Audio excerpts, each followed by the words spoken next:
Hey, good morning, everybody. Happy Tuesday. It is, it's going to be 55 degrees and sunny, and you can wear shorts. You feel that nice warm breeze on you, and then you woke up and realized it was April Fool's Day, and you'd be a fool to think that it would be that warm this early. It's currently 33 degrees, and it's going to be pretty much around there. Temperature's going to drop a little bit, but come back up to 31, 32. 6:28 is the sunrise, and 7:16 is the sunset. And so we're in a study of John.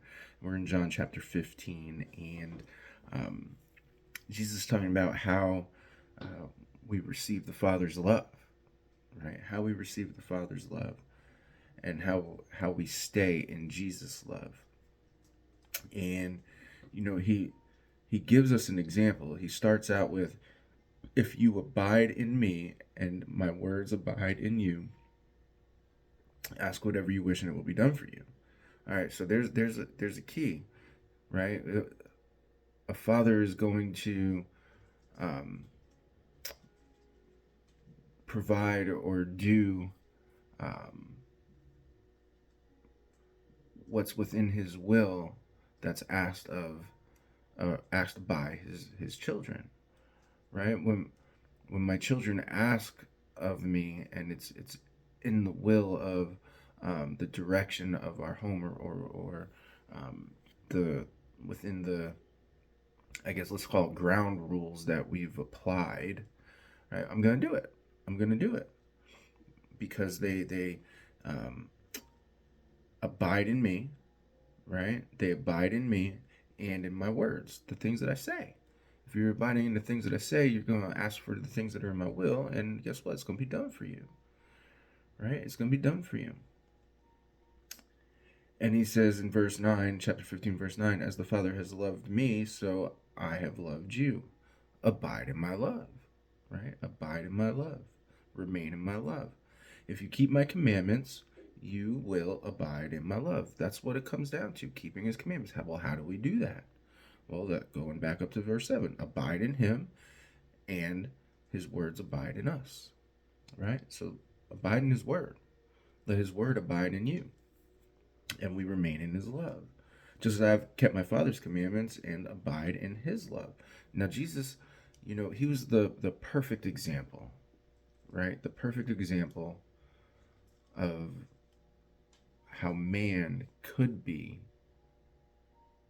absent sin, right? So that's the example of the repentant man, the regenerate man, in the repentant position, right? When we're walking in the flesh and we're not walking in a repentant position, we're walking in a, let's call it an upright position, or actually it's an up wrong position. We're not necessarily keeping his commandments usually, right? We're not in that repentant position. He says, "These things I have spoken to you, that my joy may be in you, and that your joy may be full." Well, our joy is full, right? By abiding in his love, right? Abiding in his love. And his joy, it says that my joy may be in you. Well, what does that mean? Right? What does that mean? Well, his joy comes from doing the will of the Father, right? And so if we're abiding in him, and we're keeping his commandments, right? His joy is in us because we're doing the will of the Father. We're doing the will of the Father. All right? And then our joy is full when we're in that submissive position to the Lord. This commandment, or excuse me, verse 12, "This is my commandment, that you love one another as I have loved you." So here it is. This is the commandment, y'all. It seems simple. It's not always. This is my commandment, that you love one another as I have loved you. Greater love has no one than this, that someone lay down his life for his friends. Now, this is a picture of Jesus' love to come. He's going to lay down his life for us. Actually, he's going to hang up his life for us on that cross, right?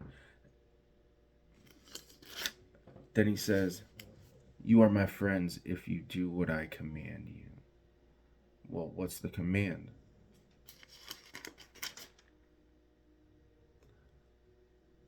That you love one another as I have loved you. And now, remember what happens if we keep his commandments, you will abide in his love.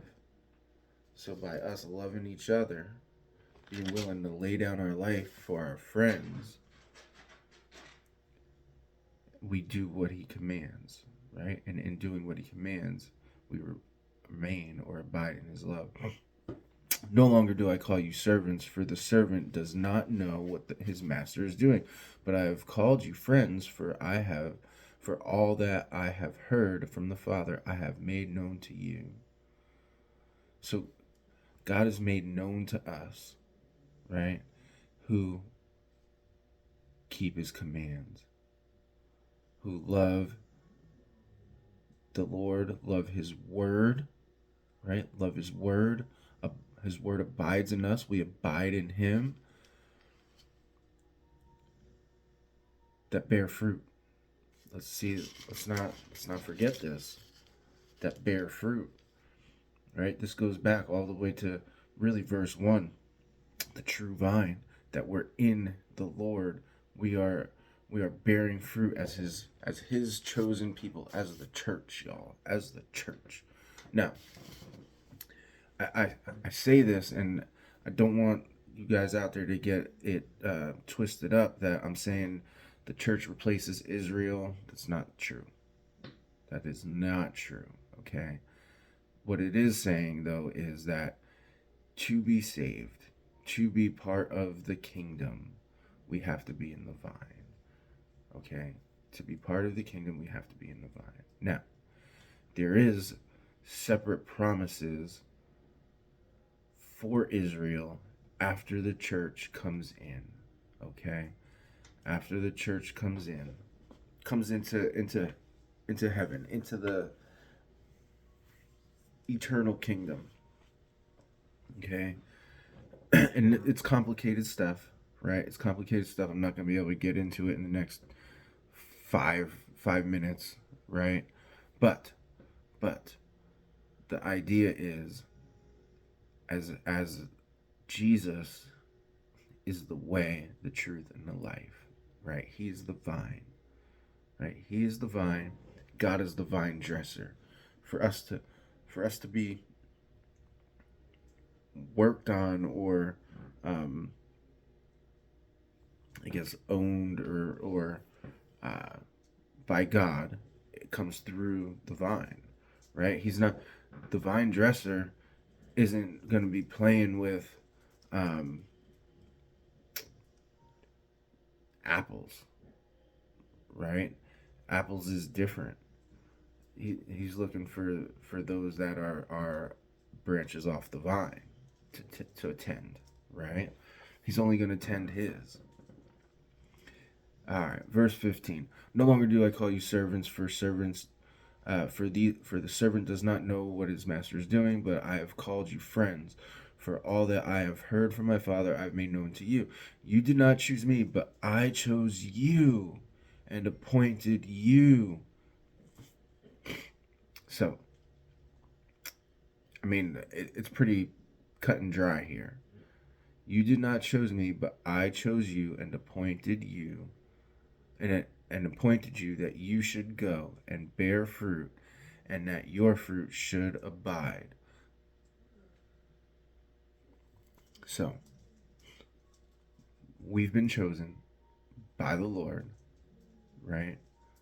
And appointed. That means chosen and given a duty, right? Or elected. Appointed, when we're appointed, we're chosen for a position, for a duty, for a job, right? And our job is that we go and bear fruit. And look, it says, and that your fruit should abide. So the fruit that we bear should be a branch on the vine that bears fruit. Right? A branch on the vine that bears fruit. And we've been appointed. He chose us for this. Not as you see, not every branch bears fruit and can abide, because he's gonna prune that back. He's gonna take that away. He's gonna lift that up so that the branches that do come in can bear more fruit. Oh, I gotta blow my nose. And so that's the will. That's the will of God for the fruit, for the branches, right? It's to propagate. It's to propagate. We plant a seed, or we break off a piece of the good branch, and we root it, right? We root it with somebody that they come in, they're part of the vine, and they bear fruit. And then he says, so listen, but I chose you and appointed you to that you should go and bear fruit, and that your fruit should abide, so that whatever you ask of the Father in my name, he may give to you. So listen, I just wrote a little note. Stay to pray. You got to stay, abide, to pray, and it'll be answered. If you're not abiding and you're not loving, right? You're not keeping that commandment of love. You're not a friend of the Lord, right? Will he answer your prayer? Here it's not looking too good for that, y'all. It's not looking too good for that. These things I command you so that you will love one another. Then he goes on to say, if the world hates you, know that it has hated me before it hated you. So, if we're Jesus' friend, right, the world's gonna hate us.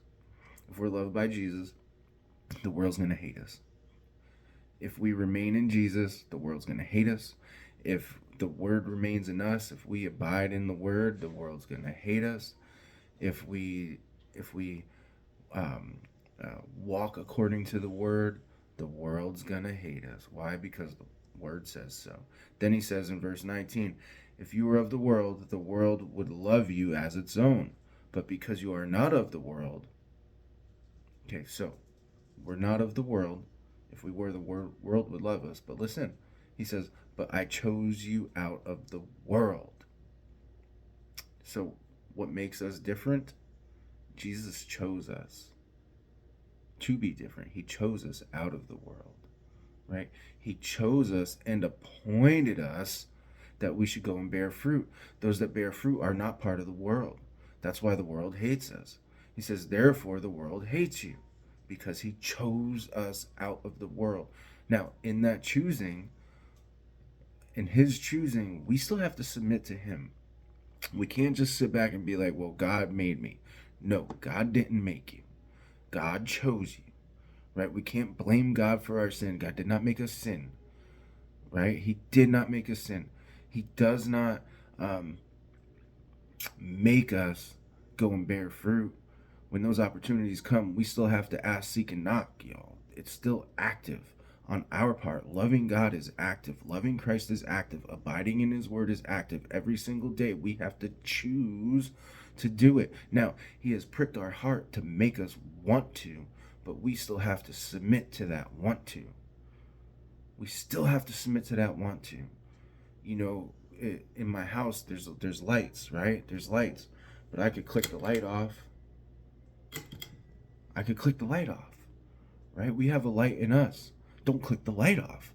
How do you keep the light on? You remain in his word, abide in his word. You love, you keep his commandments. You choose to leave the light on because he chose you.